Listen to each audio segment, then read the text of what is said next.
started to be a lot more quieter each and every day in the office. I would see how I would be excluded from discussions, things would work around me, and some things I just didn't get. With time, I sank. I started to sink into myself, and I went into what I would say was a depressive episode. The question became, could you be depressed? But he looked at me and said, I think you are depressed. People welcomed me, they brought me into the room, but I became invisible even once I was in the room. My thoughts and ideas were not considered. So there I was. I realized that, why did I choose this profession? I'd taken a deep dive. I had taken it because it made sense, it felt safe. And yet here I was, being publicly applauded for it, but feeling no sense of connection to it. And you start to really say, and then what?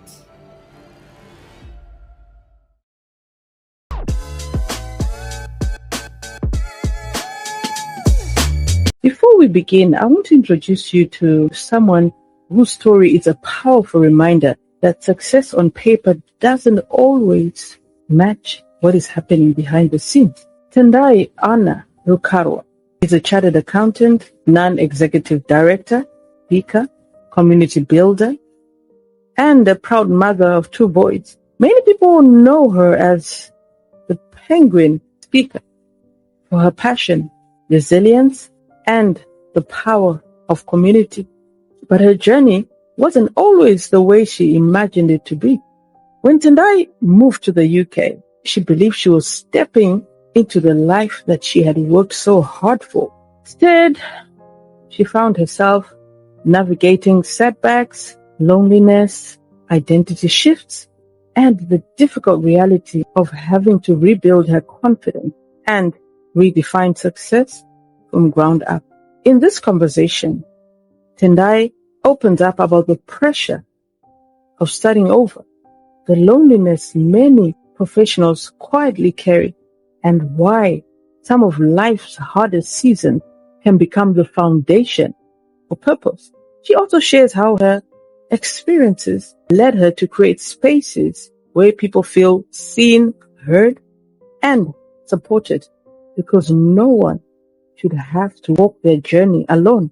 This is a conversation about resilience, about belonging, healing, and finding your way forward when life doesn't go according to plan.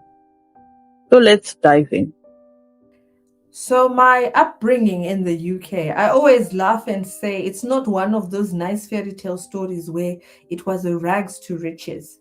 We were an average family. We were not rich, we were not poor.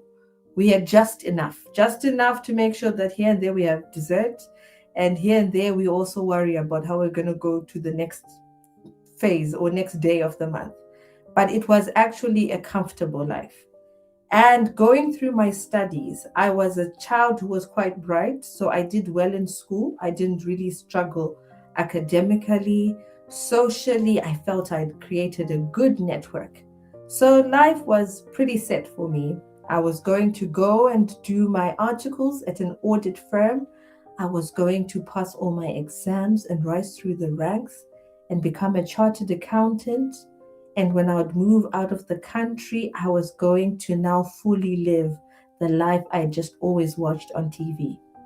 So I had a roadmap put out for me. I was going to study, do well, and then marry well, and then travel the world. So that was my Zimbabwean life. I studied and I managed to actually get the qualification of being a chartered accountant.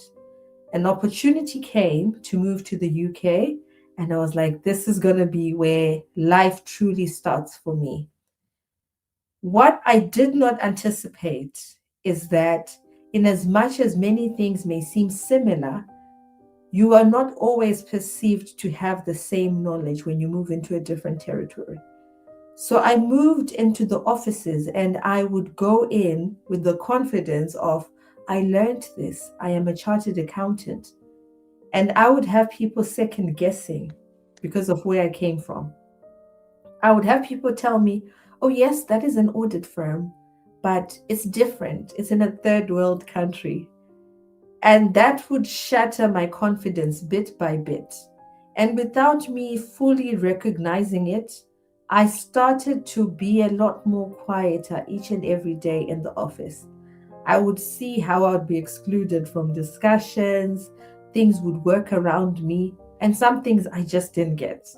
I would see people saying, we'll meet at the pub after work. I had negative connotations about a married woman going to a pub after work. I just thought, no, I couldn't be. It would only later dawn on me when a promotion would happen and someone would say, this was discussed the other night at the pub. I started to realize that I was in a territory I had not fully prepared for. I had assumed that I would move to a new territory and just quickly assimilate because of that shared educational background. I had completely ignored the social aspects of fusing in from one culture into the next. One would assume that even if I was moving to a different territory, surely there were other Zimbabweans there. That was the assumption as well for me that, okay, at least within the Zimbabwean community, you quickly go and fuse in.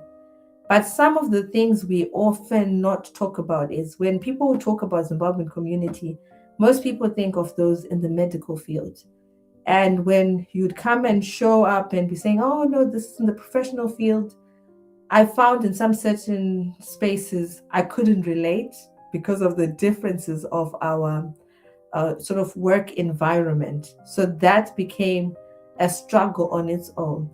And it created some weird tension within where you are amongst people, but you're not really in there with the people. So with time, I sank. I started to sink into myself. And I went into what I would say it was a depressive episode. I would wake up, do the tasks I meant to do, take the kids to school, go to work, dress up, but I was very hollow inside. I felt the aches in my body. I felt the aches on my shoulders. I just couldn't explain what it was. Until one day I went to the doctor. All the tests said nothing was wrong. And the question became, could you be depressed? Me. I didn't look homeless. I've got a job. I've got a car. I've got a house. But he looked at me and said, I think you are depressed.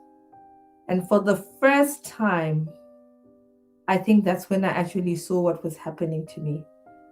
First time I could actually see the slow decline in what used to be the former Tendai. Most people think when we hear depression, it's very visible. But sometimes it can be very functional, doing what one is meant to be doing without showing the cracks.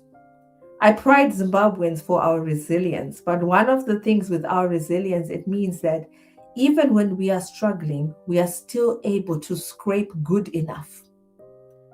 It's almost like a satisfactory underperformance. You know you are operating at 50%, but 50% is acceptable because your 100 is very exceptional. For 3 good years, I would go on to take antidepressants each and every day. Going through the day, having to have assistance to keep my mood up. People around me didn't know what it was, but they could see my speech was very negative. I was very cynical. I would just, at any chance, want to hide away from people. I didn't want to be around people. I didn't want to do anything. Birthdays, I couldn't celebrate. Celebrate what? Where am I going? What is it about? And that feeling kept up with me for a long time. There's one particular evening I remember. I was scrolling through LinkedIn, and a junior I had left in Zimbabwe had taken what I would have assumed would have been my job. I wept.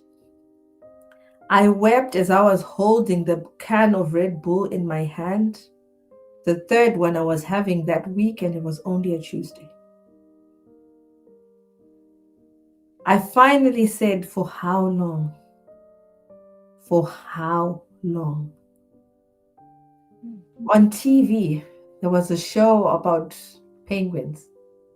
They were just moving around. shuffling their little feet. I remember the presenters saying, as they're moving, they're actually rotating. Those that are in the center get warm, and when it's too warm, they have to go on the outside to cool down. And those on the outside get too cold, they have to go in the inside to start to get warm. And it becomes a cycle where they are rotating as they're going, and they survive because they are doing that exchange of temperature, relying on each other as a group. I saw myself as a lone penguin who had now isolated and trying to survive the harshness of everything. My depression had left me isolated, cynical, and scared of everyone. I needed to find a huddle to be in community so that I too could lean on others. One thing the penguins also were showing me was that if the penguin in the center is just hiding within that, shuffling and hiding right in the center, it starts to warm up. And we always think the greatest threat is the cold, but too much heat of just hiding and hiding. Slowly but surely, the temperature rises until the 1% each day, the penguin drops. And that's when it hit me. I need to get up and do something. I cannot continue to be that penguin that pretends to be in the shuffle, but slowly, day by day, 1%, I am dying. And I said, let me get help. Let me get help. I've never heard an analogy of someone using penguin. I'm seriously amazed at what you learned from just penguins. I mean, we get to look at penguins, and I've never looked at them from that angle as in what can I learn from them. I just see them as beautiful creatures who can relate very well with human beings. That is so powerful. Just shows you that when you look around, there's always a lot of things that you can learn from. Yeah. It's only when you Wow. start to notice the constant motion and busyness. It took life pushing me to a place where I just sat. I was forced to then look and see what was in front of me. The busyness can make you miss so many things right before your eyes. That is so true. That is so true. There's just so much business, especially in the West. There is just so much. And I'm glad you highlighted that. So let's go back a little to the time that you arrived into the country. Yes. You were stepping into a completely different life from the life that you left back home. You left in Zimbabwe. When did it finally hit you? Or when did you finally realize that that reality, that the reality before you wasn't matching the picture that you had imagined before getting here? I'm sure, I want to believe you that you had a picture in your head, say, right, when I go to the UK, life is going to be like this, it's going to be wonderful, amazing, everything. When did you realize that, you know what, the reality, the picture I had are not matching up? Do you know, it's actually one of the things I laugh about and say we watch a lot of American movies in Zimbabwe that we don't separate that there's America and the UK. Those are very two different locations. So I came through in January. So first of all, the weather was really not working in my favor in convincing me that this was a very good move. But I was so excited because I just knew I'd have access to a lot of things I wouldn't have had back home. So coming in, the weather was not too nice, but I was not phased. It's when I started to go into the office and into the workplaces where I started to see that I had been a majority all my life and I'd never experienced being a minority and being treated differently. Where people welcomed me, they brought me into the room, but I became invisible even once I was in the room. My thoughts and ideas were not considered, or they would be considered with an extra check, with an extra verification. And those were the moments I started to say that, okay, this is not exactly how I pictured it.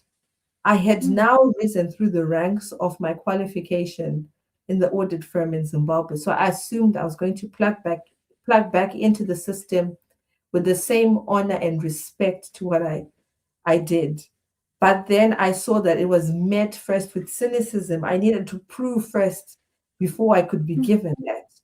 That did take a knock on my confidence in so many ways. I still face some microaggressions in some aspects still, because there's some people who still meet me as a black woman from Zimbabwe before they meet me as a director, before they meet me as an executive.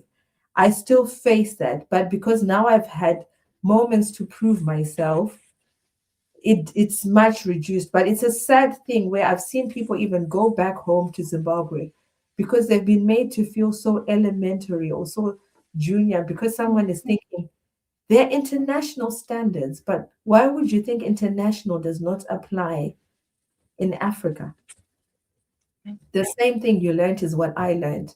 So I had to rise above it. And I would also want to say there what we call advocacy. When you find someone already respected in the organization who then sort of becomes your buffer or your spokesperson to have you included, that was something that later helped me in my career because, again, people trust people they know and are familiar with. So if you can have someone who's familiar to the system, who's in the system, who you've approached and has grown a liking to you, they can then help. But it's sad that you yourself cannot just show up and be awarded the respect. Wow. People are not being awarded the respect that they deserve because of where they've come from. Yes. And that's pretty sad to hear, to be honest, that you really have to earn something that you've already earned. You have to re earn it again and Yeah. reprove yourself again. That is really sad. Let's talk about rebuilding your identity. What exactly were you grieving during that season? Because you had to rebuild your identity. You just moved from a location, you were given the respect that you deserve, and then now you are in another location, in another country, and you have to start proving yourself again and doing it's like working from the bottom going up. What were you grieving during that time? Was it the career, the expectations, or your confidence, or it was something else, or it was a combination of everything? What exactly Very good was it? question. Yeah. I think the combination comes through. Most of us don't realize that when we move through life, we've got a mini script of how things should be from here, where they're meant to go to this place to do that. So I think I had a script that was very clear cut. I was going to study and get a good job and have a beautiful family and move to a place where the economy is thriving. And then now, when you have something that dents the script, and now you're having to rethink everything, I think that's where I had the moment where I said, okay, what now? We don't all plan for what can go wrong. So for me, when I hit the speed bump where the career was not going to be moving up as I anticipated, that's when the grieving started. That here I may not actually progress because I'm even being doubted at an entry point. How much more rising? And what would now happen to everything else? The other part is there's expectations of yourself and others' expectations of you. When we say goodbye at the airport, we are saying goodbye here. I will see you when I cross over to the sweeter side and can pass you some of the sweet mangoes on this side, or even bring you over to taste some of the sweet mangoes. Now you get there and the tree has no seeds. The fear and the sadness you also feel is disappointing those who have aided your journey to get to where you are. So you start to feel like a fraud, like a disappointment from where you've come from. And even in moments when you cry out, because you've also left a situation where the issues were sort of the basics like water, electricity, Wi Fi, for you to cry out for something psychological like your confidence and mental health, it almost seems petty. So you even dismiss yourself before you can even reach out. Or the moment you do reach out, you hear the, at least you have. So you sink further because you're thinking again, I have failed. You internalize it. You don't look at it as an issue of being in a different system and you learning the rules of the new terrain. You think something is wrong with you. And you now sink into a shell because you also think it must only be me. But the thing is, Tendai is on the next side also thinking it's only me. They're also shrinking.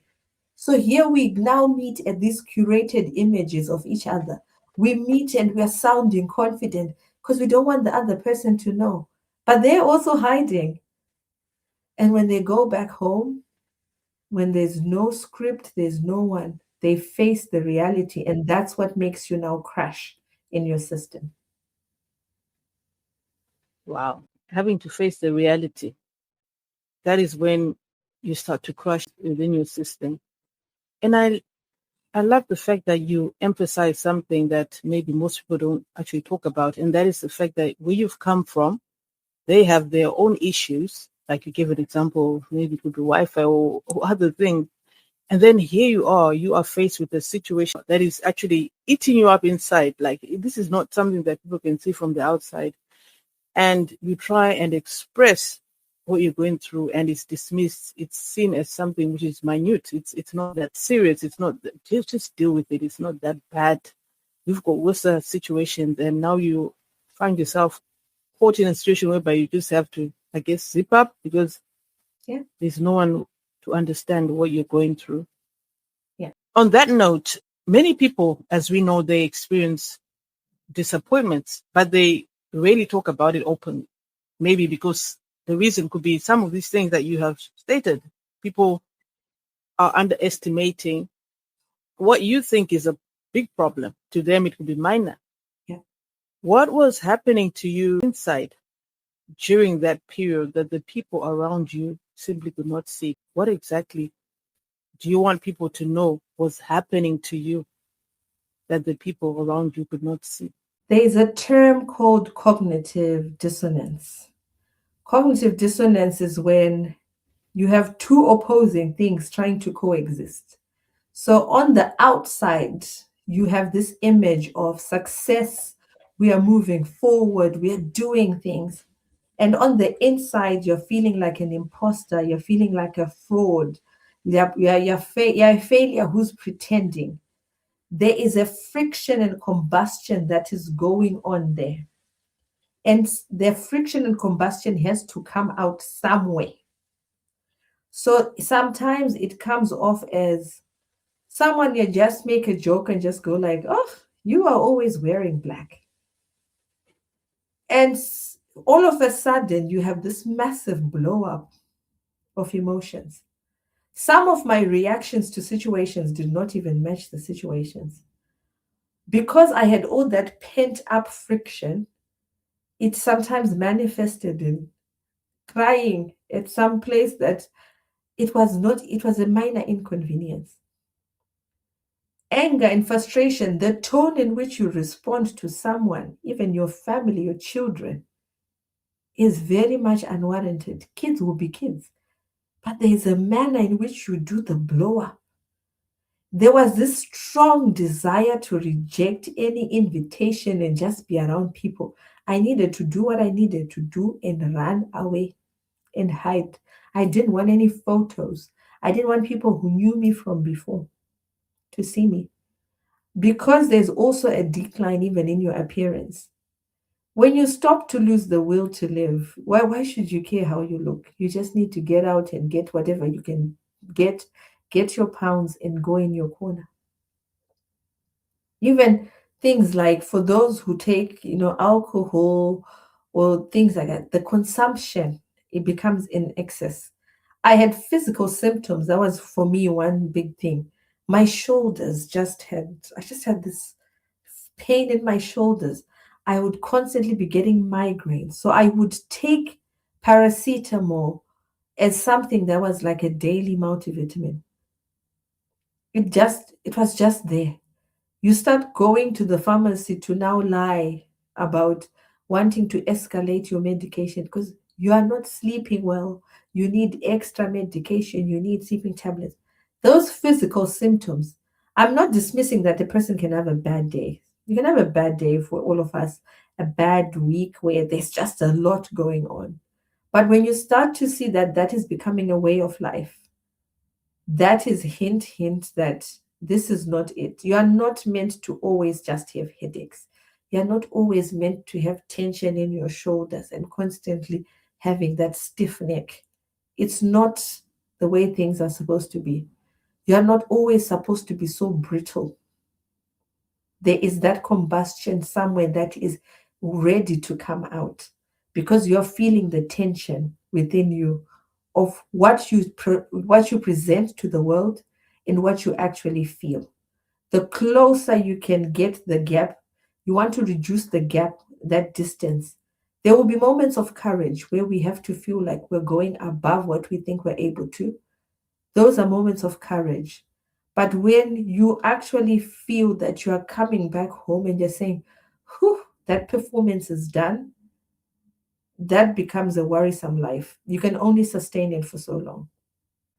It's hard for someone to tell, especially for people, like I mentioned, Zimbabweans were very resilient. We know how to get things done when they need to be done. So you don't necessarily have the very physical breakdown, but there will be signs when you know you are not operating within your normal. Wow, thank you so much for sharing that. Thank you. And for highlighting how Zimbabweans can be resilient people. And as a result, people think you're okay, even though you really are not okay. So thank you for highlighting that. At some point, you mentioned the feelings of shame. Where do you think the shame came from? And how did that affect the way that you were showing up in your life? That's a really important question, and I think it will help so many people. I think the shame came from feeling like I had failed in the definition of what success was supposed to look like. I had a pre prescribed view of I was meant to be this chartered accountant who was going to be some chief finance officer or finance director or head of some department. And I could see how even the struggle was to be recognized, even at some of the junior levels. That feeling of shame was such a struggle. Many people, when you hear their testimonies, they come from a place of, who would have thought someone would ever look at me? Oh, we never had access to that. My story was pretty different. I didn't have a sad sob story. I had enough. I had gone to school and I used to pass in school. So my default was success. My default was doing well. So now you can imagine in adulthood, you're being faced with, no, you're not good enough. I wasn't ready for that. I wasn't ready for a place where I necessarily had to doubt my own intelligence and my own thoughts. So I was struggling with that identity of someone who doesn't do well. I didn't know how to not function as the firstborn daughter. Hmm. That was an example. So you feel like you need to keep this image because my identity was rooted in my intelligence. My identity was rooted in being the example. So everything I was doing, I was checking off the checklist because they needed to advise the other girls that look at Tendai. Now here is Tendai struggling and failing.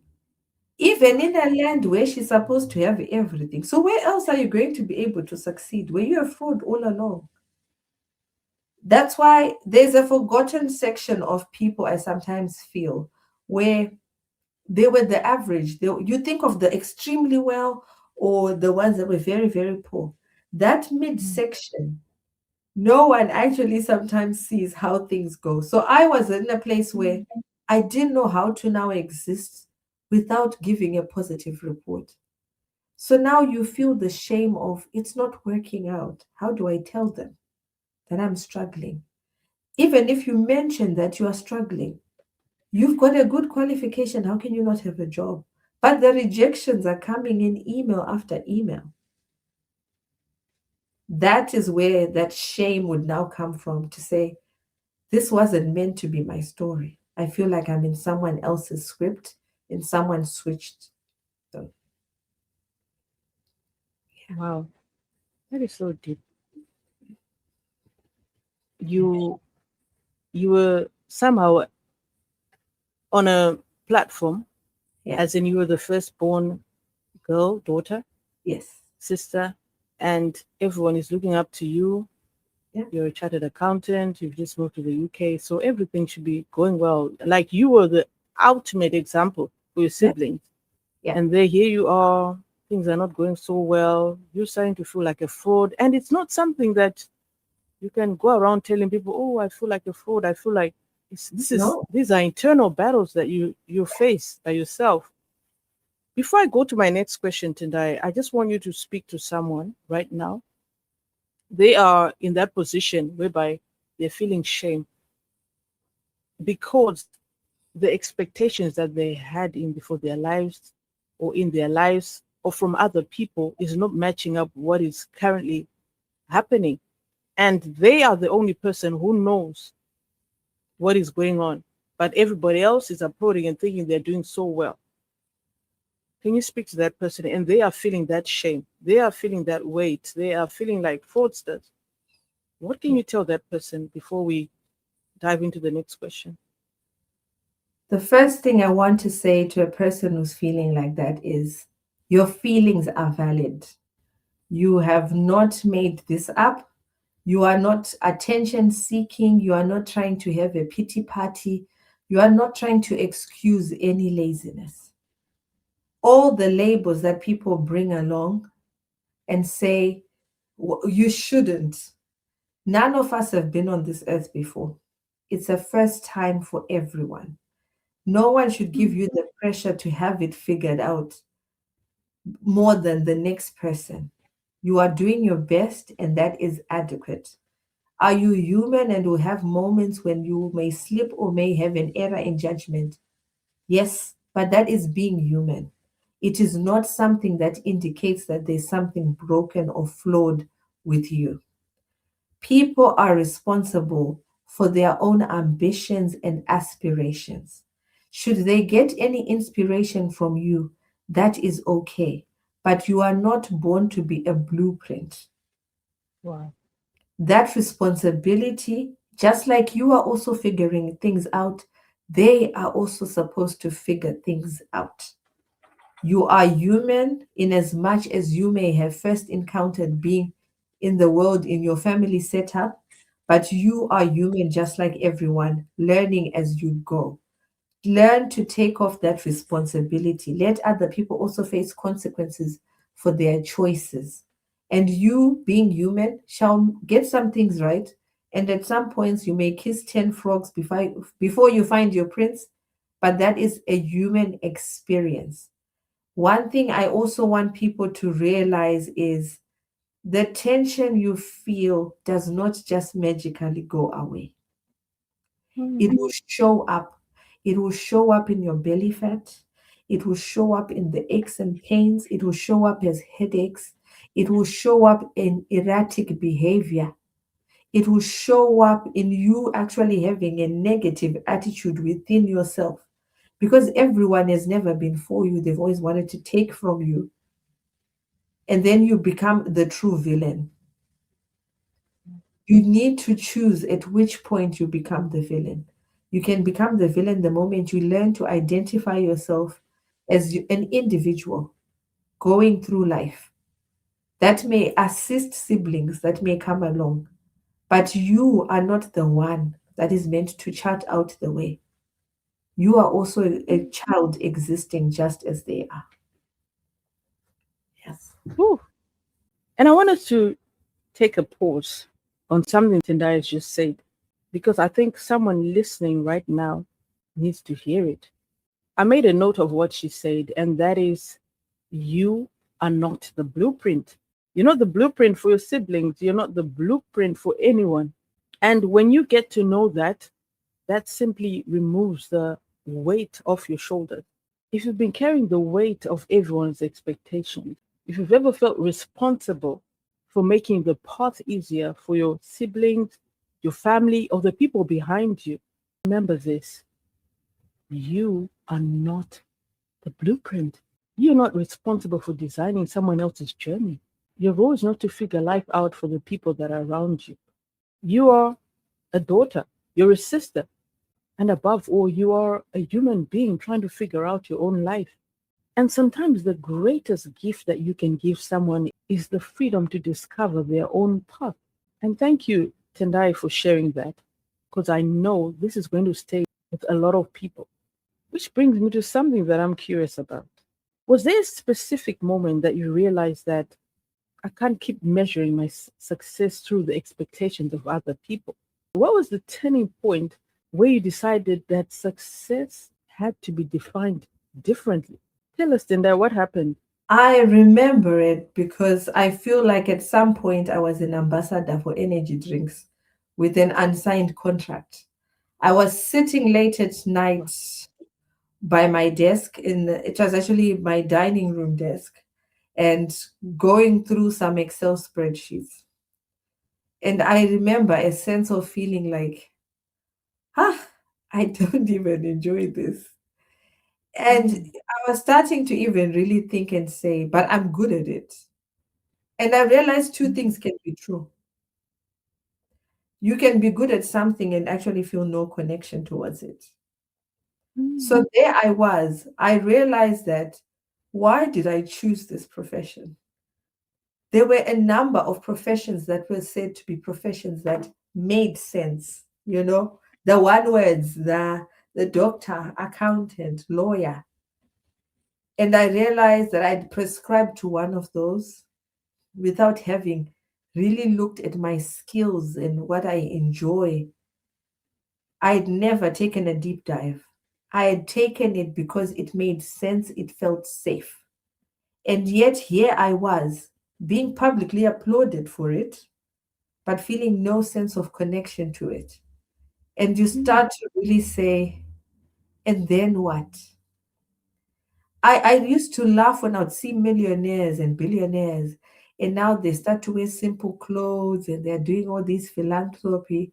And I'm thinking, if I were to reach there, if I were, I feel that every person should achieve one of the things they really aspire for at a certain mm, point in their lives. It becomes very defining. When we are reaching and grasping for things, we seem to have this energy to say, the motivation is what will come after you've reached that point. When you do reach it or you get that certain amount, you ask yourselves true inside question, true introspection. Because now I was the chartered accountant. mm, Then what? I'm sitting here. I'm going to wake up tired and frustrated and be barking at everyone in the house to get out of the house again, and we do it again tomorrow. And we do it again tomorrow. mm, I started to say, success, this is success to who? That mm, was the moment I started to actually say, no, this is not necessarily a group project, because the group has mm, voted that the chartered accountancy should bring happiness, but I was living it, and the happiness was not part of the package. Sometimes I laugh and I wow. say that there is a job qualification and the outcome feeling. Batteries sold separately. You buy the toy and the batteries are sold separately. They don't necessarily come together. If they do come together, happy days. But some days you may have the job and you may have the joy outcome somewhere else, and they Mm, then to become a functional toy, but it's not a guarantee that a particular profession, a particular position, a particular income level comes with the joy you anticipate. And that's why I said I wish one or we would all get to a place in our lives where we actually get some of these things we aspire for us to truly ask ourselves, is this it? wow. Hmm. You got what you wanted, you became the chartered accountant, but you still had to ask yourself, is this it? Then what? Mhm. And I like the fact that you are challenging people to think more on having to achieve and do the things that they truly, truly love to do, the things that light their fire. And when you do something that lights your fire, it stops being a career, it stops being a business, it starts to be a calling, which has Yes. a completely different fire altogether. Because this is something that you can actually do even for free, Yes. because That it is good. really lights you up. Yeah. Yeah. Yeah. And now I'm just looking at something that I made note of whilst you were speaking. And you mentioned something really interesting when you said you can be good at something and still have no connection to it. You became a chartered accountant. At some point, you had no connection, even though the applauses were coming in.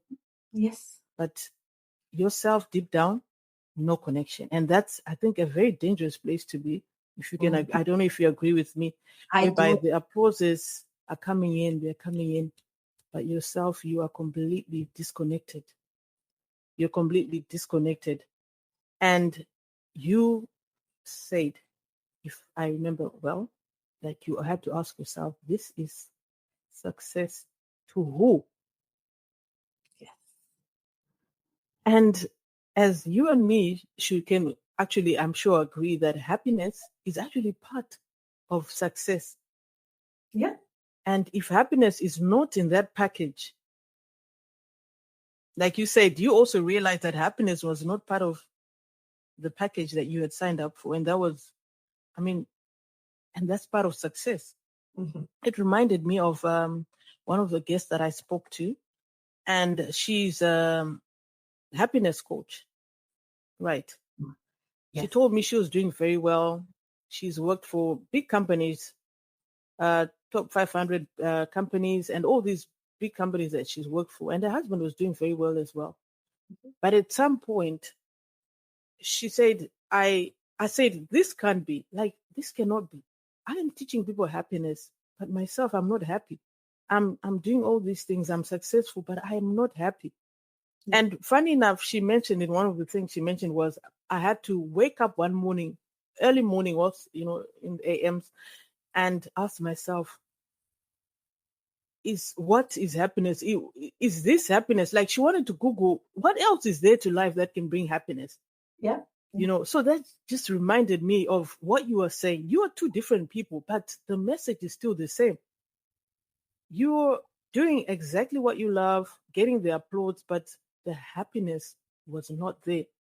And I think, would you agree with me that I think people need to start normalizing that happiness should actually be at the top of the package? That is very true. Because you wonder sometimes someone who has seemingly less than you, but they've got an air to them, that joy. I like to describe myself now as human sunshine. I know very today we're wearing black. We just chose to decide to wear black. But I Mm. now necessarily feel like joy emanates from within me Human sunshine. because I had that feeling where the name of being a chartered accountant should have meant something. This is why I now said there are certain places and things in your life that should not be conference calls. Because when people see a certain house, it looks nice, but we don't know what happens to the inhabitants of the house inside it. Ooh. There's a certain car that looks nice, but ask the one who's maintaining it. So when you ask people's opinions, they are not actually being malicious when they say this is going to make the way out for you and the rest of the family out of poverty. They have been chartered accountants and they still are chartered accountants doing great and big things and living lives that are much more bigger than we would imagine. But sometimes where we need to now stop and pause is what does it mean for me and how does it feel for me? Because when you ask the opinions and people tell you it looks good, and for sure it does look good, it's Mm. almost one of those things where for us as parents, we want to sign up our children for everything. Mm. But you are wondering why your child is just so quiet. There's a place where they are losing. Mm. For you Mm. as a parent, you've ticked the boxes. Oh, yes. Oh, Saturday, we've got swimming, and then we've got what? And then, so you've managed to tick off on your side. You are that parent that is present and goes everywhere. But who is the one who feels and experiences that which you are signing them up for? You don't mean harm to your child when you sign them up for that. So it's also the same thing where I used to have a feeling of I used to be scared to disappoint my parents, to disappoint those around me. They were well intended to push me and also motivate me to continue in that path because they wanted the best for me. But sometimes what people want the best for you may not necessarily be what's good for you. So then you have to now to define your identity and say, this is what good looks for me. So even the times when I now stopped deciding to push so much forward in my professional career as a chartered accountant and started to then veer into other avenues. Do you know the crazy part was I started to get so much joy from those other things. When I'd show up as a chartered accountant, I was such a happy chartered accountant and started to progress and actually end up now. Here I am in boardrooms. I'm on the board for the University of Northampton. I'm called as a trustee advisor. But it's because I had now borrowed the joy and energy from that side. I actually say people got to know me more from my other things. And then now they'll say, oh, did you know she's also a chartered accountant? I Mm. was a chartered accountant for the longest time, but I wasn't thriving in it because I was not drawing out of it that which made me light up. But when I started to then take my energy to places that brought back that life, that vibrance, that joy, when I would plug back in to the 9 to 5, I had so much of a full cup. I was able to get through things. You know, when you can start to see yourself reading a sentence two, three times and it's not sinking. Mm. Now I was able to go back in, I would have the energy and move through tasks because I was able to pause and say, this again, I'm good at it, but it's not Yeah. necessarily filling my cup. So, yeah, Wow. Mm. This I'm good at it, but it's not actually filling my cup. yeah. Wow, that is powerful. That is absolutely powerful. I just want us to sit with this for a moment. The reason why this resonates so deeply with me is because it goes beyond just a career, an achievement, and success. It makes you realize that it starts much earlier than that. And as parents, and like Tendai mentioned, we as parents often find ourselves falling in this trap without even being aware of it. And that is, we sign our children up for opportunities because we genuinely want the best for them. We cheer them, we applaud their accomplishments. Just like Tendai, she had people complimenting her accomplishments, applauding for her, and yet deep down, she was not connected to what she was doing. This is what I really want us to make note of, and that is behind that applause, there's a child who isn't happy, a child who's following a path that looks good from the outside, but doesn't feel right for them inside. And when they do approach their parents and tell them what they're facing, what they're going through, we can be quick to dismiss them because, from our perspective, from the way things are looking from the outside, everything seems to be going well. So, what's the problem? So, I think it's an important reminder for all of us. Check in and ask, are you happy? But also get to find out, is this something they genuinely want? Or is this something that you genuinely want as a parent? Because at the end of the day, our children were not created to live out our dreams. That is not why we brought our children into this world, to fulfill where we didn't finish off. They were created to discover their own path, their own calling, which the Creator laid down for them. And I think, Tendai, your story highlights this so beautifully. Which brings me to my next question. You eventually refined what success looked like. So, what helped you to make that shift, Tendai? Started to see some recurring patterns. I would notice how when sort of juniors would have challenges, they would just say, I knew if I would come to you, you'd explain it in a way I would understand. And then you start to notice that, oh, okay, this tends to be happening a bit more. Even peers are coming to ask for advice. Someone just saying, can you just sit with me? I need to pick your brain. You understand this. You start to notice that this is the funny thing. You can be going through your seasons, but you can still be of purpose in this universe. I used to now start to see those moments. And then when I had the moment where I saw penguins on TV, when I was sinking in my own depression, and I saw how penguins survived by coming together, I started to study them more. I started to learn all these penguin facts. And out of the abundance of the heart, a lot of things come through when you really have it. You fill your cup so much, you tend to overflow. So when I'd be in conversation, someone would bring something to me and I would explain to them with an analogy of how penguins operate. Someone is like, oh, I'm feeling like I'm moving now from junior to middle management, and I'm feeling like there's a bit of tension. I'm being pulled in this direction, pulled in that direction. Then I'll tell them that there's something called a catastrophic molt for penguins, Mm. where in a season, for penguins to move to the next season, they need new feathers. So they go through a season where the old feathers are still there and the new feathers start to grow. So the idea is the new feathers are going to be able to push out the old feathers until the old feathers fall off. So there's an overlap where you've got old and new feathers. And there's an overheating that is happening because you are over insulated. That is very uncomfortable. The penguins struggle to feed, they lose weight, they struggle to move. They're even at their most vulnerable from predators. But day by day, the new feathers start to grow out, push out the new feathers until they start to fall, the old feathers start to fall off.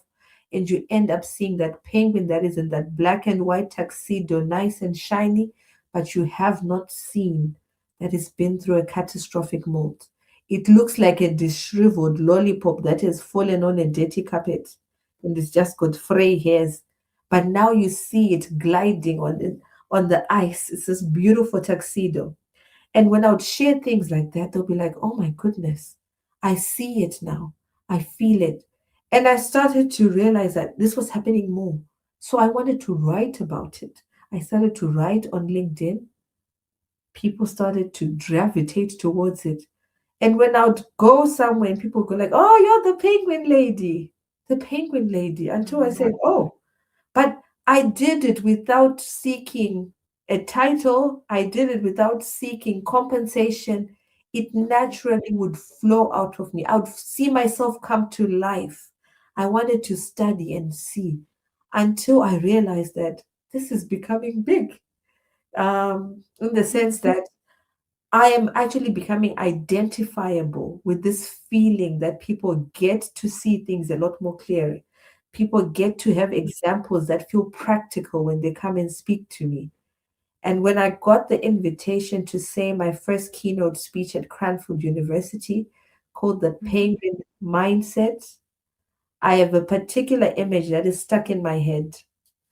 There was a lady with a short bob hair, short brown hair. She was sitting at the back of the crowd as I talked about penguins. I remember seeing tears streaming down her eyes as I was speaking. And the moment I finished my speech, whilst everyone was still applauding, I went to the back of the room. I gave her a big hug, and for a good 2 minutes or so, I just let her weep into my shoulder. I knew I was holding on to something that people needed to hear. And I knew that it was not specific to my demographic because there was a Caucasian woman crying on my shoulder because the message had reached a place she couldn't articulate. And I said to myself, I am not a black speaker. I am a speaker who happens to be black Yeah. because the message is a human message. Yeah. Wow. And I love how you're touching lives through your message, using something as simple as a penguin analogy, sharing how they live their lives, Yeah. and the human the human beings who are listening to this are actually connecting to that message. Yeah. I absolutely love it. You know, there's something that you mentioned um, that actually stood out to me, and that is the belief that many professionals are silently Yes. lonely. Yeah. And why do you think so many successful people struggle with connection, and yet it's something that it's rarely spoken about? Yeah, that connection with the successful people, it's because you have been sold the idea that once you've passed a certain point, your problems should be erased. But we are all very myopic people in that what we think are the biggest problems are the ones we see before our eyes. For someone who's grown their whole life with with electricity and Wi-Fi, it is background noise. It's never an issue. It's never Yeah. anything to aspire for. They actually transcend and move into bigger things. For someone who's been brought up where certain things were always there, you now find hobbies even become their sort of gateway to a better life. So we all grow up in spaces where we think, if I am to get here, this should happen. So that is the driver, that is the push. And when you now get there, and you also see how hollow it can be sometimes, that crash is very hard. And most of people don't know how to pivot. You don't know how to be anything else. It's almost like that girl who was groomed, that motherhood is the most important thing that you ever do as a woman. Like some girl who's been groomed, that motherhood is the ultimate height of you being a woman. And then you grow up and find out you cannot have children. And you have not necessarily built in any description of what you can be outside of that. That's sort of what the professionals feel, where we grew up with this one dimension. It was a one-way street that no one else had a map or GPS for what happens if we don't get to that point. That's why it's very hard. Whereas people who've had challenges earlier on, they have learned to navigate with things that don't go their way. So Yeah. they've that resilience inbuilt. Yeah. Wow. No one, it's lonely because no one grows up with a GPS when it comes to entrepreneurship, and it Yeah. often is kind of lonely. It's true. I absolutely agree. So let's talk about your business, your mission, and the impact that you've made. Yes. Let's talk about you're described as the penguin speaker, Yes. right? And that's a very unique name, and I love it. Now that we now know the background story of it and everything, it's absolutely amazing that you picked that particular name. You have mentioned the story behind why you talk about the penguins. Is Yes. there and why they're such a powerful symbol for you for your work? Is there anything else that you have not mentioned that you'd want to add into the mix as to why you're using penguins as part of the symbol for your work? Yes. At the penguins, because of the story and how they awakened me to the power of community, I decided to stick with them. And it's very unique, it's very distinct. I always laugh when people go like, "Oh, Tendai is such a unique name." And I laugh and say, you could throw a rock and hit five random Tendais in Zimbabwe at any point in time. So this is the way in which you have something that is identifiable to me. I do now expand into more than just penguin analogies, because my line of work and the experiences I've gained over the years, my leadership sometimes is the main messaging, what I can teach, what I can share, and even with professionals. My main mission is to ensure that professionals know that it is not part of the job description to be miserable. You can be a corporate person and be very vibrant. Life can be fulfilling. And before we all think of quitting jobs and move to the next, You can find ways to inject joy where you are so that even when you go back into your role, you may be able to then do better. Or if you do decide to move, but joy is not necessarily part and parcel of each job description. If you find joy in what you do, perfect. But I want corporates to know that there is a way to live that is not painful and sad. You are not just a money machine to go to work and hand it over. It's meant for you to also have a joyful, fulfilling life. So I started doing talks. I would be invited to come and do talks, and I would also be sharing on my LinkedIn. And I would find people going like, I would love to meet you. I want to sit with you. And I said, what way can I bring people together and create a space? So again, leaning into penguins. Penguins survive because they move as a huddle.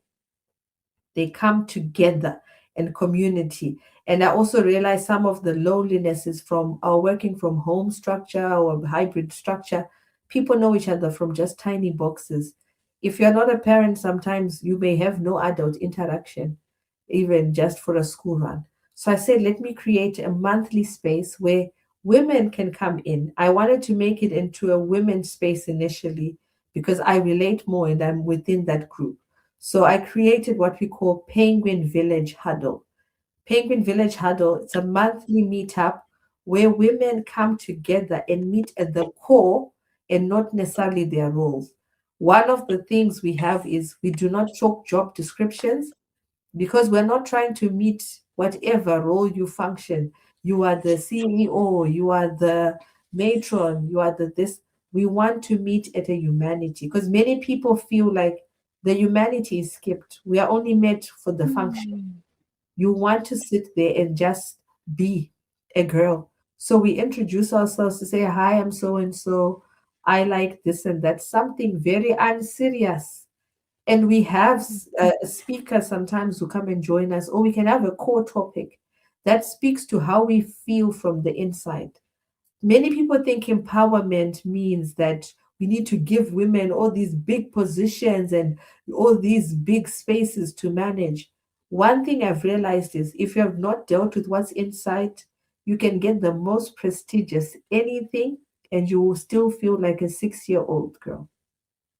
So when we deal with the inside and we sit there, one of the best things I've seen is you can see the shoulders drop when someone feels like, oh, you get it. When we sit, when we say, what really determines sort of like our clothing choices? And people actually go like, I've always wanted to hide because the messaging was always this and this. But you're wondering, this is a whole associate director or all these big titles, but they shrink because their clothes make them shrink. So even if they've been put in all these positions, they're doing all these things, on the inside, you want them to go back and say, what do I actually like? Not what I've always been told is this. And that is the mission I've created. So the men did reach out and say, oh, you seem to sit with the women and they love this. What about men? So men, because of men's mental health, I thought a good idea would be to have what we call the penguin well-being walks. I live close to a lake, so that is good. That is for both men and women. Men are not very much keen on the sitting and face to face. Oh, kumbaya. They don't want to have that confrontation with the issues they're facing. So that side by side setup, and we're all just walking and talking. You can see there are times when I actually see that someone is having a release of words that were in their system, just out there into the atmosphere as we're walking, to allow them to have a space where they can just talk. So with the walks, all the proceeds for any tickets of people who buy tickets for the walk, they all go to prostate cancer research. So we are walking for connection, we are walking for exercise. We are also trying to get people off devices. So even when you come for the Penguin Village, no phones. We sit there, there's no recording. We are in tune. People need to remember what it's like to lean on other people, lean on the connection with other people. Because depression likes isolation. Depression wants you to feel you're the only one. So when we go into those meetings, I lead with vulnerability. I let the ladies know that there was a time I was standing on stage and I felt that snap of my bra undergarment and I was there on stage. Then they realized that even you doing all these things, you have what malfunctions. And then they start to then go like, okay, so how have you been able to navigate? Then people start to relax and learn and lean in. We teach each other. The penguins have no hierarchy of who's the lead penguin. They are all rotating together. We all friends. That's what I want to create as well to say, I'm not your leader. We are girls. Also teach me. We are there, and people now feel empowered to also share something and contribute something. Because a lot of the time, sometimes in networking, we go to places and clearly define who is important, who is mid importance, and the rest of you who can fill up the room. And that does not leave one feeling like they've been in community. So we can have So interaction, true. but So you true. go there knowing that you were just there. Even the host might not even bat an eye and look at you. Mm. That's why I wanted to create that space of intimacy to say, come and be seen and be heard, and we're together. So that is my mission for more people to have more human interaction and to realize that life is not meant to be done in isolation. Wow. Life is not meant to be done in isolation. And I really love the way you have set up this whole community. I love it. Strip away of titles. You just come as you are. I am Sandra. I'm Sandy. I'm a mother. I'm a woman. Yeah. You leave your titles outside the door, and I love it. And I also love something that you said when you say that penguins do not have any hierarchy. So when you come together, all hierarchy goes through the window. We are all equal. We all have one thing in common. We want a community. We want to gel. I think that is absolutely amazing because that is something that is really missing in a lot of these networking and everything. The people put in hierarchy, sorry, but Yeah. you actually taking it out. Yeah. You're It reduces leveling the play. pressure as well because when you're, it's imagine someone introduces you somewhere as the chartered accountant. That means if there's Yeah. anything where people think there's maths or numbers, but like the chartered accountant. So you have that pressure even to perform as a chartered accountant when you arrive at a certain place. So it reduces pressure on others who are not at that level. And even for you not to then show up as the expert, the performance. But when you show up in your humanity, you breathe. You are just expected Mm, to also be a human going through life. yeah. Yeah. Because I can imagine someone else can be introduced as Dr. So and so, and maybe you are maybe just a nurse or whatever it is that you are, and you end up thinking, what can I bring to the table that people can actually listen to? That's when the hierarchy thing, the starting to feel like an imposter can start playing up. You came into this place, you know what you know, but now you've had people, this one has got a PhD, this one has got this, they've got some letter before their name, and you Yes. start to wonder, should I just zip up and just listen to these people? So I love the fact that you are stripping away hierarchy. It's Yeah. all about humanity. And I think it's unique. It's really unique and it's amazing. You're doing a great job. I must applaud you for that. Thank you so much. You mentioned that you launched the well-being walks for men connected to prostate cancer awareness. How did that mission become part of your story? And what Yeah. impact have you seen so far? Because when I heard you talking about that, the proceedings go to cancer research and everything, and I was wondering what made you choose that? Why exactly did you decide to take that path? So unfortunately, prostate cancer hit too close to home. I lost my grandfather due to prostate cancer, and I have family undergoing treatment for prostate cancer. And it's only at that time I started to study it. And I was like, why does no one talk about this?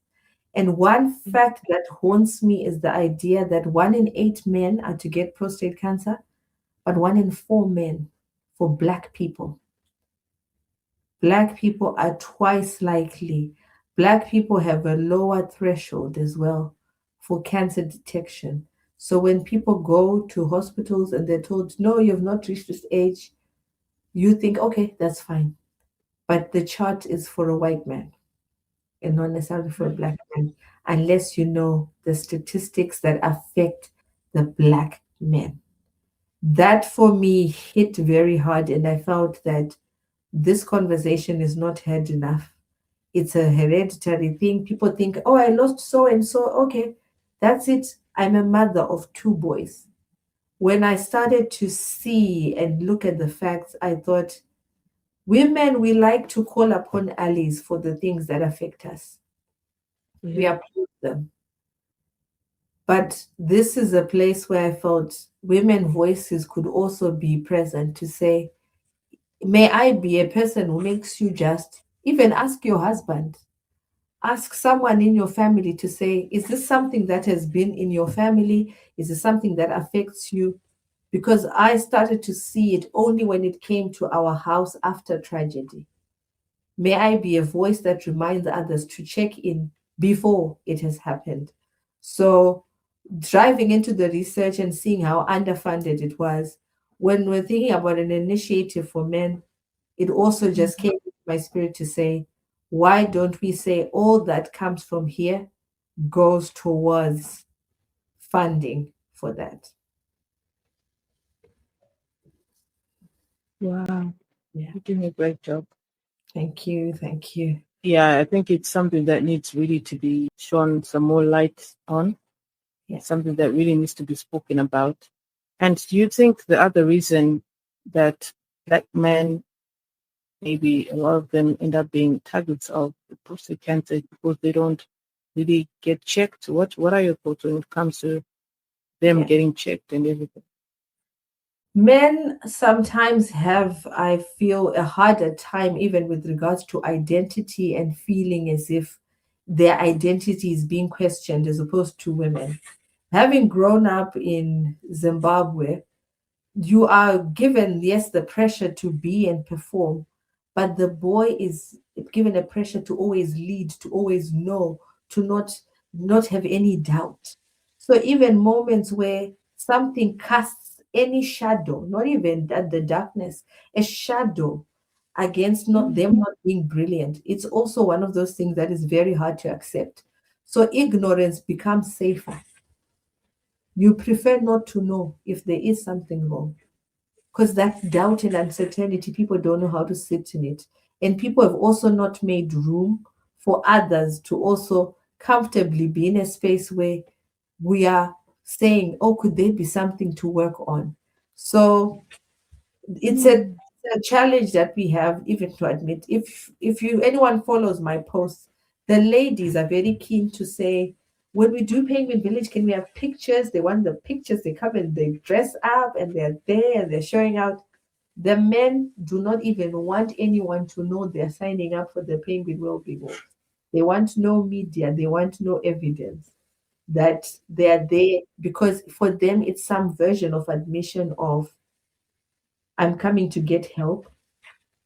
So it's our societies. Even for me as a mother of 2 boys, it's something I need to be conscious of, to allow my boys to have human moments, to Yeah. say it does not cast doubt on their manhood, their masculinity. They are going to grow up and be amazing men.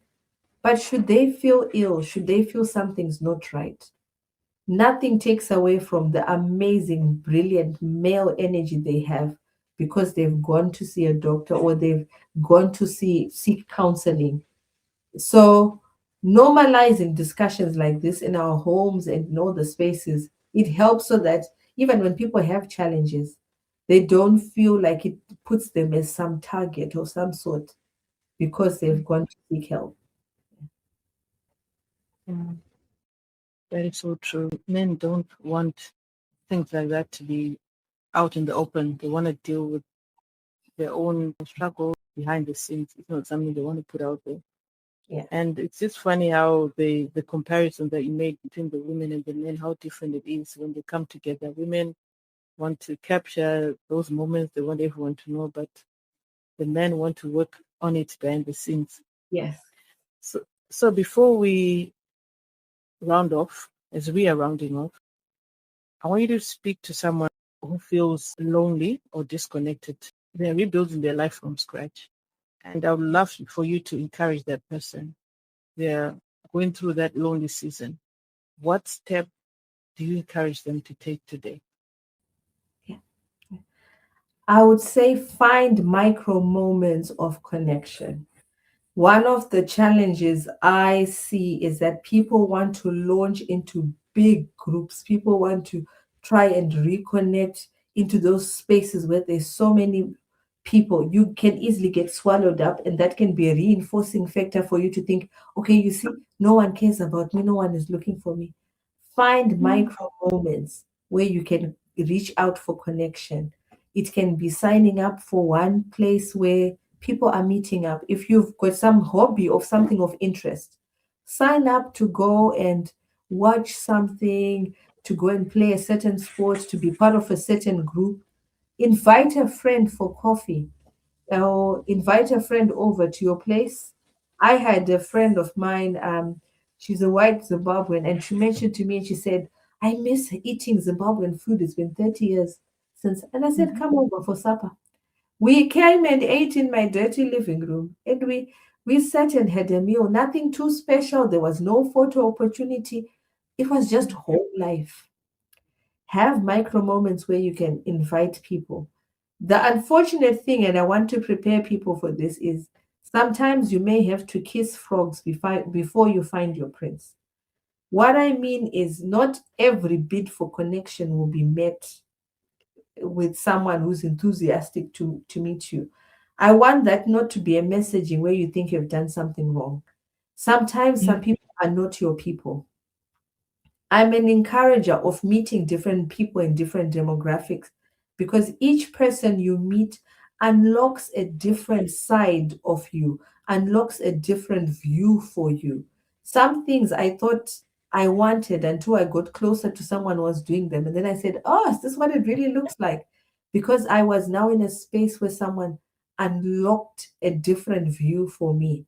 You start with those micro experimentation moments, and you start to see that the joy and anticipation to go somewhere, to get out of your house, to bath and look nice. Mm, yeah. You create some sort of buzz within you, and now you're looking forward to the next thing. And you know what also happens in those moments where you Mm, have funny, horrible ones? They become a story for the next conversation to say, oh, did I tell you the other day I thought I had signed up for this, only to find out it was a networking thing for farmers, and here I know nothing about farming. You've mhm, connected. Some of the reasons why people don't like going anywhere is because they don't have a life.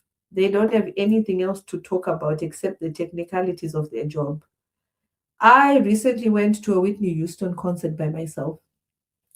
I like Whitney Houston, and I was thinking, oh, we're asking other people, and I said, no one is going. But I went by myself. By the time the concert had started, I had met Joe and Mo, a mother daughter duo who had come from Oxford. It started off by saying, anyone sitting next to you? We just chit chat. Now I had these friends for the whole duration of the concert. Go out of your house. Try mm, micro moments, greet someone, invite someone. Don't worry too much about being invited. Because the thing with being invited, sometimes you can't control the variables. You can be invited somewhere, then you find out there's 15 people there. That feels like pressure. When you invite a friend, don't make it heavy. Don't tell them, I'm going through a season. Sometimes that mm, ability to just be out there to laugh. If there are any office workers, sometimes even going to the office, meeting people. That one, mm, I know we all have different responsibilities, but I would see that the moments when we just have that funny moment at the coffee chat, and then they say, oh, are you new? And you're like, no, I've been here 2 years. They're like, oh my gosh, which department? Those mm, moments when you're taken away from the blue light of a screen, they add up and they create experiences. The next time you come to the office, you now greet her because you remember her. Yes. So start small to have bits of connection. That's my advice. Start, wow, start small and have a bit of connection. Right. Lastly, for the very people that have been watching this interview and they've really resonated with your story, they see themselves in your story, or maybe they know someone who's experienced what you experienced and they would want to reach out to you and they want to connect with you, learn more about the Penguin Village, or maybe it could be the wellness walks that you're doing Yeah. and get involved in the work that you're doing. Where can people find you? And do you also have anything that you are working on, something new that that is in the pipeline? Yes, that's a really good call to action at the end of after we've talked about all these things. There's always, I felt that buzz, I felt that stir in my spirit. What next? So I go by Tendai Anna on my social media handles. So I'm on LinkedIn. On LinkedIn, we also have the Penguin Speaker page. So there's Tendai Anna because I do exist as a professional who's also a speaker. So Tendai Anna is the identity of me. And then the Penguin Speaker is where you find a lot of my teachings and coaching. And then I'm also on Instagram, Tendai Anna. I am on Facebook, Tendai Anna. I am on TikTok. That's the fun side of me as well. You get to see Tendai Anna. And on YouTube, I am the Penguin Speaker. I am currently going through a website development because now we want to structure all the learnings and the teachings and have them in one place where people can look for me. So right now, best way to contact me, send me a message, send me an email. The website is under development and we shall be introducing masterclasses because I'm also seeing some recurring themes in the questions people ask. People also want more in depth into some of the lessons. So we shall be introducing masterclasses from August this year. So we are putting that together in the background. And I would be so happy to have people sign up to join us to come and learn. And if you're in Milton Keynes, please do look out for the dates for the well-being walks. We have them every Tuesday and Thursday at 1 p.m. And Penguin Village, we have it every, well, we have it on a Friday, the second from last Friday. Every month, we have it in central Milton Keynes, good location. I am present at every Penguin Village meetup. We have a female photographer who's there who just captures our moments. If people do not want to be captured, they completely have that option. But there is room and space. I do also take on people who want to have that one-to-one coaching and help to get them to bring out that vibrance back into their life. But like I mentioned, do not be alone. If you see someone who could be referred to be helped, let them come through. Sometimes people don't necessarily want to sit in class, but the moment they constantly see someone with messaging that reminds them, it speaks into their spirit bit by bit. The same way negativity chips at you bit by bit, positivity sticks to you bit by bit as well. So, yes, please let us continue to walk this journey together. I would love to hear insights or any new direction that people may have that will help with this discussion. Yeah. Awesome. Tendai, Tendai, Tendai Anna, Yes. thank you so much. On behalf of my audience who are going to be watching this video, and for myself, I would like to say thank you so much. I really appreciate that you've taken the time to come and share your story with us. And you've been so open. That's the thing that I really loved. You left no stone unturned. You didn't try and protect your image or say, oh, this is what I've gone through, so I'd want to share this. But you shared everything. And I know that the people that are going to be watching this are going to find this so helpful. Their stories might not be identical to yours, but they're going to learn a lot of things, especially about the penguin connections, the things that you have learned from penguins. So thank you so much for your time. Thank you. May I also give you your flowers to create room for conversations like this? Because, like we mentioned, A lot of shame goes through from ignorance and just the hiding of the journeys. We see the end product. For someone, they see me, the chartered accountant and the director, but you give us room to share the messaging to say, this is the path, and it normalizes other people going through things. So thank you so much for creating a platform where you bring together people who share, and together we are all actually huddling in creating a better tomorrow. Yeah. Absolutely. Thank you so much. We are all huddling. You heard it for yourself to create a better tomorrow. And if you've watched right to the end, if you've come this far, I want you to do me a favor. Subscribe to this channel as a form of supporting this platform. Click subscribe right now so you don't forget.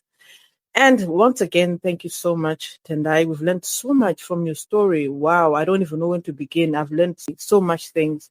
And I know that a lot of you are going to appreciate and really resonate with what Tendai has shared. And I think one of the most powerful reminders in this conversation is that success doesn't protect us from loneliness. Just because you're successful, just because you're doing well, does not mean that you are immune from being lonely, right? And sometimes the strongest thing we can do is to admit, just be honest. I do need the connection. Yes, I'm doing well in this area of my life, but I still need that human connection. That is one of the things that I've learned from this conversation that we've just had. And some of the things that Tendai mentioned, which really stood out in my head, was just reminding us, reminding me, reminding you, and that is you are not the blueprint. And once you realize that you are not the blueprint of success to anybody in your life, that automatically removes pressure from you. You are not the one to lead the way. Reminding yourself that I am not their way maker. I'm not the one who's supposed to make the way for them. And another thing that I really loved was the fact that she reminded us that just because you're good at something doesn't mean that you always have a connection. You might be good at something. You might go out there and be a chartered accountant, but you might not have that connection. Why? Because that is not your calling. That is not your mission. So we have to really dig deep and try and find out, what is my mission here on earth? Because when you know your mission, when you know your calling, everything else lights up. It becomes a game changer because you are now operating from a place of calling and not a place of career or a place of business. And another thing, just reminded us, go out of your house. Go out of your house and make connections. Just create micro moments. We're not talking about anything major. This is what Tendai said. It's just micro moments, little moments here and there, little connections here and there, and they do really add up. And also, Tendai's story is a reminder that rebuilding your life isn't a sign of failure. She had to rebuild her life. She had to relocate. She made a lot of challenges. She had to find her position, her sweet spot. And perhaps penguins are such a fitting symbol. The lifestyle that the penguins have lived, what she learned just by watching penguins, and I believe also that they are a fitting symbol based on what she shared with us. And they survive because they stay together and there's no hierarchy. If you just know that, we need to stay together as human beings, strip away of hierarchy, we'll go so far. And to everyone that is listening today, I want you to remember that you don't have to carry life challenges alone. It is when you take yourself away from people and try and carry those life challenges by yourself, that is when depression happens. That is when a lot of things, you find yourself in a dark place. Tendai did touch on a time in her life when she was in a dark place. So it's so important to always build that connection, like the way penguins stick together.